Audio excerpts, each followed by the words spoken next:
ఇవన్నీ చూస్తూ ఏడుకొండల వాడే ఎక్కడ ఉన్నావైనా ఆయన అక్కడి నుంచి ఇవన్నీ చూస్తుంటాడని భావించాలి.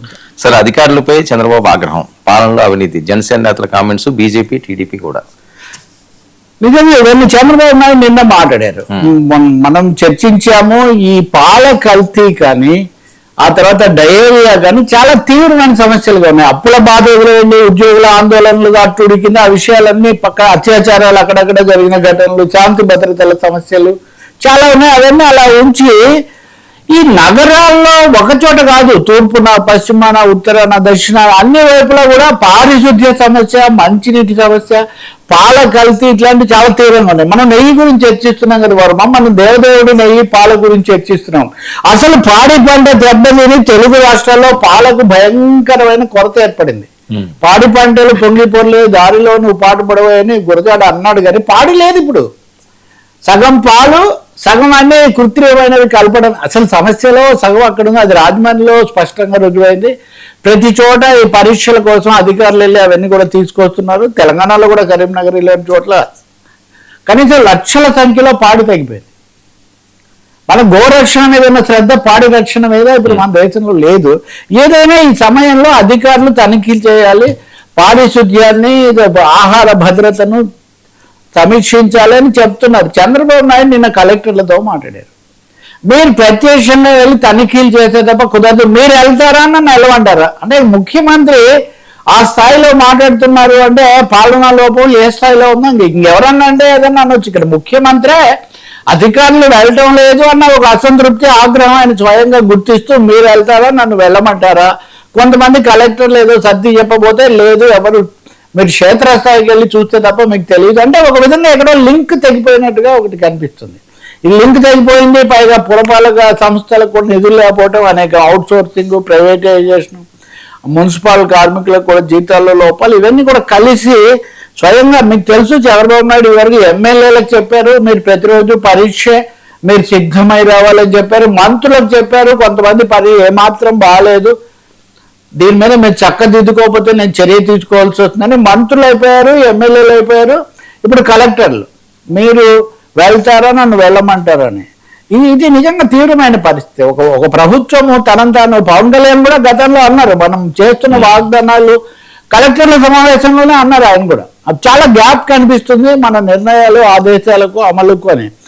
దీనికి తగినట్టే జనసేన నాయకుడుగా నిన్ను చర్చలో పాల్గొంటూ అవినీతి చాలా పెరిగిపోయింది, డబ్బులు పెట్టకపోతే ఒక్క పని కూడా కావట్లేదని ఆయన చెప్తున్నాడు. చెప్తుంటే దాన్ని చర్చ మీలాగే కోఆర్డినేట్ చేస్తున్న ఆయన అడిగాడు, అంటే అన్ని స్థాయిలో అంటారా కింది స్థాయిలోననేది ఆయన కొంత అక్కడికి కూడా అన్ని స్థాయిలో అన్నాడు ఆయన.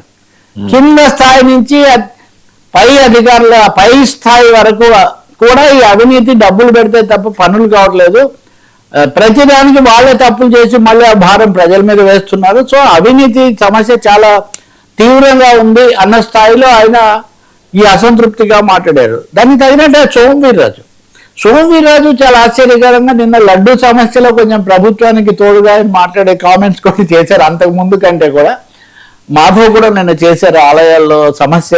కానీ సోమవీర్రాజు కూడా మట్టి తవ్వకపోతున్నారు, ఎక్కడ మట్టి అనేది ఉండడం లేదు, కొండలే తవ్వకపోతున్నారు, చాలా అవినీతి జరుగుతుందని ఆయన ఆరోపణ చేశారు. గంటా శ్రీనివాసరావు గారు చాలా ముఖ్యమైన సీనియర్ ఎమ్మెల్యే, మాజీ మంత్రి, విశాఖ కోణంలో చాలా కీలకమైన వ్యక్తి. ఆయన చెప్తున్నాడు గత 20-30 ఏళ్లలో రోడ్లే వేయలేదు, అసలు విశాఖపట్నంలో ట్రాఫిక్ సమస్య పీకల వరకు ఉంది, మీరు చక్కదిద్దకపోతే భరించలేము, భోగాపురం ఎయిర్పోర్ట్ కూడా అమల్లోకి అది దీంట్లోకి వచ్చిందంటే మటుకు నరకం చూడాల్సి వస్తుంది అని హెచ్చరికలు. అంటే ఇవన్నీ ఇటు పాలనా పరంగా కానీ, తనిఖీల పరంగా కానీ, నిధుల పరంగా కానీ, అవినీతి పరంగా కానీ చాలా తీవ్రమైన అసంతృప్తిని, ఒక కొరతను కూడా సూచిస్తున్నాయి. మరి ఎలా దీన్ని చక్కదిద్దుకోవడానికి చర్యలు తీసుకుంటారు? ఎవరైనా మీడియా వాళ్ళు మాట్లాడితేనో, ఇంకెవరైనా కామెంట్ చేస్తేనో వాళ్ళ మీద విరుచుకుపడచ్చు. కానీ ఇక్కడ స్వయంగా ముఖ్యమంత్రి, ఉప ముఖ్యమంత్రి, అధికార కూటమిలో నాయకులు వాళ్ళే మాట్లాడుతున్నారు. ఎలా చక్కదిద్దుతారు సార్ వాచ్. అయితే ఇవన్నీ మిగతా చక్కదిద్దలు ఎలా ఉన్నా డయేరియాకు వెంటనే అటెండ్ అవ్వకపోతే అది వెంటనే ప్రాణాలు పోయే పని. ముఖ్యంగా పిల్లలు, వృద్ధులు దీనికి దెబ్బతింటారు. సార్, జగన్ యాగాలపై కేసుల బర్నింగ్ టాపిక్ లౌకిక. నిన్న కూడా మనం మాట్లాడినప్పుడు ఆయన భక్తి నిజమైందా కాదా, ఆయన నమస్కారం సరిగ్గా పెట్టాడా లేదు, పెట్టకపోతే ఆయన దేవుడు చూసుకుంటారు, మిగతా వాళ్ళకి ఎందుకండి గొడవ. నిన్న ఆయన అక్కడ హోమం చేయొచ్చా లేదా, ప్రారంభం చేయొచ్చా లేదా, చేయి సరిగ్గా పెట్టాడా, ఇప్పుడు అన్నీ ఉంటాయి, ఇలా కూర్చోవాలా, ఉచ్చారణ సరిగ్గా ఉండకపోతే మంత్రం పనిచేయదని చాలా మంది చెప్తుంటారు. అసలు మంత్రాలు విగ్రహాలు ఇవన్నీ ఎలా ఉండాలన్న దాని మీద మతంలోనే రకరకాల అభిప్రాయాలు ఉన్నాయి. ఎందుకు దీన్ని ఇంతగా సాగుతీస్తున్నారంటే, నిన్న సాయంత్రానికి ప్రతి చోట ఇదే చర్చ. ప్రతి చోట అంటే కొన్ని ముఖ్యంగా అందుకు సంబంధించిన చోట్ల ఇది నిజానికి మతాల చర్చ చాలా చాలా శృతి మించిపోయి నమ్మకాలు, పూజలు. సార్ ఒకరు ఇటు పని చేసుకుంటారు, ఒకరు ఇటు పని చేసుకుంటారు సార్. ఒకరు మూడు పెడతారు, ఒకరు సామవేదం ప్రకారం చేస్తారు, ఒకరు ఇంకో దాని ప్రకారం చేస్తారు. ఇవి రెండు కాకుండా ఇంకొంతమంది ఉంటారు.